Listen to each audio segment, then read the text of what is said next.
let's take a trip out to Dogs HQ country, Athens, Georgia. Now, there are 3 practices in. Just threw on the shoulder pads. Have it on pretty good authority. The upcoming practice this Thursday at Georgia is going to be pretty intense. So get a membership over there. Rest of Mansell on the team, giving you all the intel you need up to the very minute when it comes to Georgia spring practice.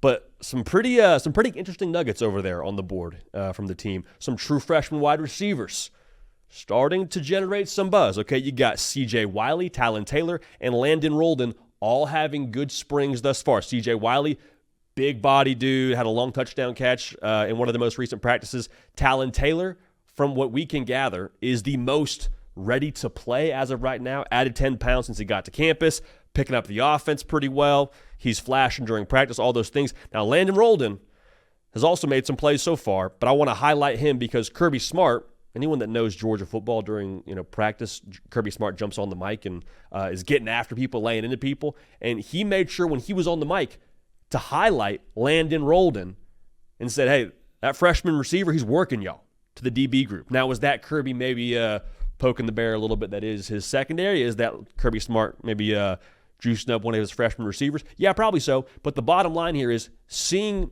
some positivity out of that wide receiver room with what you didn't have there last year, dude. That's got to be good vibes. That's got to be just music to the ears for everyone out there in Athens, Georgia. Because last season, to lead the all of college football, I was going to say lead America in drops, that's not Georgia football. More specifically, that's not complimentary football.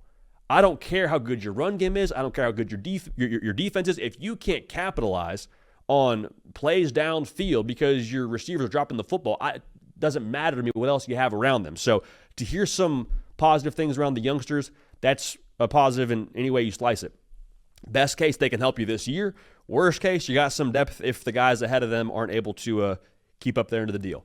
One more note here, Zachariah Branch. Not much there as of right now because, again, I know we're still getting rolling here with spring practice, but heard some good things around him so far when you talk about the first few practices. Now, another freshman, Bo Walker, is a guy they've been really pleased with thus far since he's gotten to Georgia.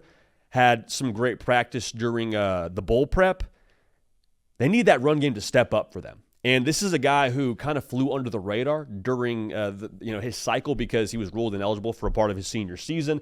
And also, so you're not really watching him on Friday nights quite as much. And then in addition to that, his recruitment was kind of low-key with Georgia because he committed to the Dogs and stayed committed, and there wasn't a whole lot of drama around it. But this is a dude now who, just what I said, has picked it up pretty quickly, has put it all together pretty quickly, which the running back position, it should be noted, is probably the most translatable from high school to college. If that run game can step up for them, Georgia's going to look, I think, a lot more like old Georgia used to look. Now, the reason why it's so important you have a freshman in Bo Walker stepping up, the thought around circles in Athens was that Trevor Etienne would come back for another year. The NFL draft ripple effect goes such that the Penn State running backs, both Katron Allen and Nick Singleton, decide to come back for a year. So Trevor Etienne says, hey, well, maybe there's a chance for me to jump up into some of these teams that need a running back in the NFL draft, he declares. So then Georgia couldn't really go to the portal and grab somebody. So that to have a young buck step up there, that's massive for them. Now, going back to complementary football and offense, why did Georgia have so many turnover problems last year? Does Carson Beck have to make better decisions last season? Sure, definitely does. But it's a lot harder to go the right place with the football downfield when the defense is keying on the passing game. It's a lot harder to be good on third down, and Georgia was not good on third down last year, ranked 75th in America when you're not getting a great push to set the table for third down on first and second down. So if Bo Walker can factor in a positive manner and the running back room can trend accordingly, Georgia's going to be in a good spot here in 2025. Everyone's watching the quarterback battle. I am, you are, it's Gunnar Stockton, it's Ryan Puglisi. Right now, through 3 spring practices, there's not a lot to go on. From what I have heard, Gunnar Stockton looked good in one of the more recent practices, pushing the ball downfield. As a group, though, the quarterback room struggled on the Thursday practice. And then this most recent practice number 3, they responded in a positive manner. This is really important now for us all to be dialed into Dogs HQ because I think this job is going to be won during the scrimmages. Now, whether that's during spring practice or fall camp, I think you win jobs at Georgia when you spot the ball, you go 11 on 11, and your quarterbacks have to make plays when the fire is going. Like, I think when you talk about Georgia, too, overall, this is not a situation where Gunnar Stockton is just going to be handed the job.